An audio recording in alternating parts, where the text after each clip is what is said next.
La RDC a gagné une grande bataille diplomatique au sein de l'Union au sein des Nations Unies. On a obtenu la résolution 2773 qui a mis le Rwanda à genoux. Mais nous ne devons pas dormir sur cette résolution.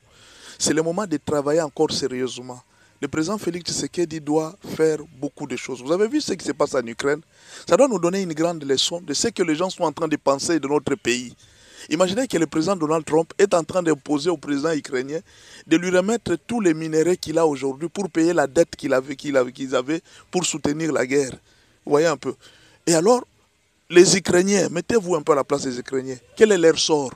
Donc vous vendez des minéraux aux Américains, bientôt ils vont installer des usines pour exploiter le lithium, exploiter le coltan qui se trouve en Ukraine. Maintenant, mettez-vous maintenant à l'autre, voyez un peu maintenant l'autre schéma. Que vont faire les Européens? Les Européens, ils sont rejetés par les Américains.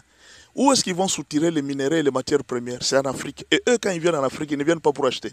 Ils viennent pour ramasser, pour prendre des forces.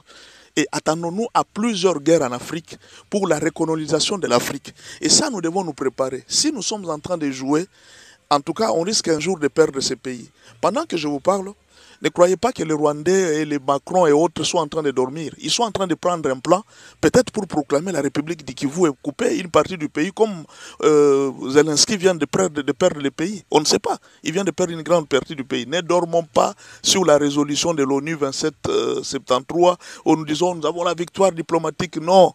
Le président Félix Tshisekedi doit élever la barre très haute. D'abord, supprimer ce qu'on appelle le libertinage. Il ne faut pas laisser les Congolais faire de leur liberté les libertinages. Ça, il faut supprimer. Il faut être strict avec les médias sociaux. Il faut être très strict. La deuxième chose, le président doit donner plus de valeur à l'armée qu'aux députés. C'est-à-dire qu'il faudra que les Congolais envient faire l'armée plutôt que d'envier faire la députation ou même devenir ministre.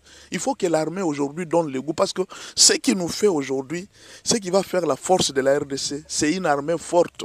Et le président doit continuer à acheter des armes.